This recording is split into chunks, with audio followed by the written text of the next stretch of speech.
হাজব্যান্ডের আবদার মেটাতে চাউলের গুঁড়ো ফুরিয়ে যাওয়ায় ব্লেন্ডারে চাউলের গুঁড়ো করে কি তৈরি করি সেটাই আপনাদের সাথে শেয়ার করব।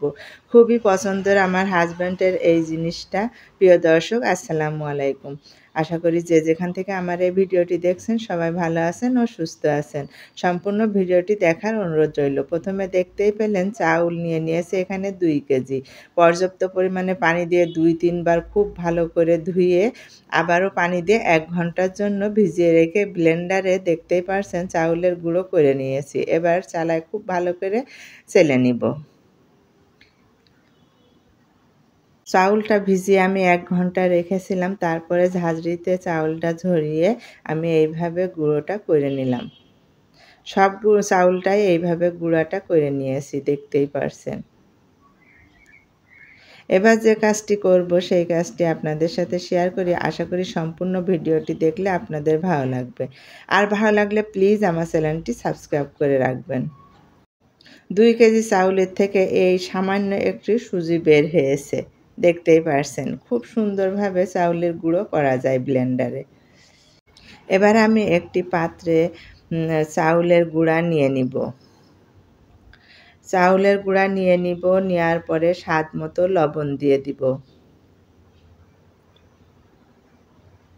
একদম ভিজা গুঁড়া এখনই কুটে আমি তৈরি করব। স্বাদ মতো লবণ দিয়ে দিলাম। আর দেখতে পারছেন চুলায় পানি বসিয়ে দিয়েছি, একদম কুসুম গরম পানি দিয়ে ব্যাটারটা তৈরি করব। আর এদিকে আমি ছাদে চলে এসেছি। মেয়েরা দেখতেই পারছেন, স্বামী সন্তানরা কিছু খেতে চাইলে খুব কম মহিলারাই তৈরি না করে পারে না। আর এই তো আমি রোদে শুকাতে দিয়ে গেলাম বাদবাকি চাউলের গুঁড়া আর সুজিটুকু। এবার নিচেই যে সেই জিনিসটা তৈরি করব। কি তৈরি করব আপনারা দেখলে বুঝতেই পারবেন। খুব সহজেই লোহার ছাঁচে করা যায় এই জিনিসটা। আর কি জিনিসটা আপনাদের সাথে এখন মূলত শেয়ার করব, ব্যাটারটা একদম পারফেক্টভাবে তৈরি করে নিয়েছি সামান্য একটু কুসুম গরম পানি দিয়ে। আর এই তো আমি বসিয়েও দিয়েছি। পিঠাটা কেমন হয়েছে দেখতেই পারছেন। আর এই পিঠাটা আমার হাজব্যান্ড কি শীত আর কি গরম যখনই মন চায় তখনই আমি তৈরি করে দিই। বলা মাত্রই তৈরি করে দিই। একদম পারফেক্ট পিঠাগুলো হয়েছে, দেখতেই পারছেন। আর খুব ভালো করে ব্যাটারটা তৈরি করে নিতে হবে যেন ভিতরে কোনো লাঞ্চ না থাকে। বেশক্ষণ ধরে ব্যাটারটা তৈরি করে নিয়েছি আমি। প্রায় 5-7 মিনিট ভালো করে ঘুটে তৈরি করে নিয়েছি। পিঠেগুলো কেমন হয়েছে দেখতে? খুব মজার না এই পিঠাগুলো? যে পছন্দ করেন কমেন্ট করে জানাতে পারেন যে আপনাদের কাছে এই পিঠাটা কেমন লাগে। আর এই পিঠাটা তো আমার হাজব্যান্ডের খুবই পছন্দ। এই পিঠাটা গরম গরম খেতে এতটা মজার হয়, আর নিচে একটু হালকা কড়া করে যদি গরম গরম খাওয়া হয় তাহলে কিন্তু অসম্ভব মজার এই পিঠাটা।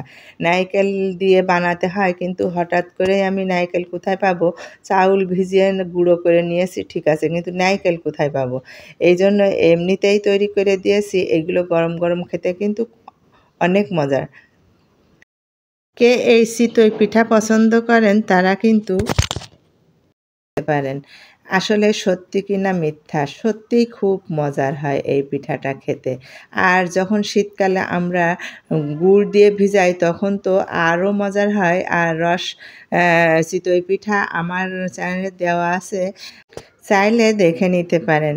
আশা করি ভালো লাগবে। আজ এই পর্যন্তই। সবাই ভালো থাকবেন, সুস্থ থাকবেন। অন্য কোনো ভিডিও বা রেসিপি নিয়ে আপনাদের সাথে শেয়ার করতে চলে আসবো। আল্লাহ হাফেজ।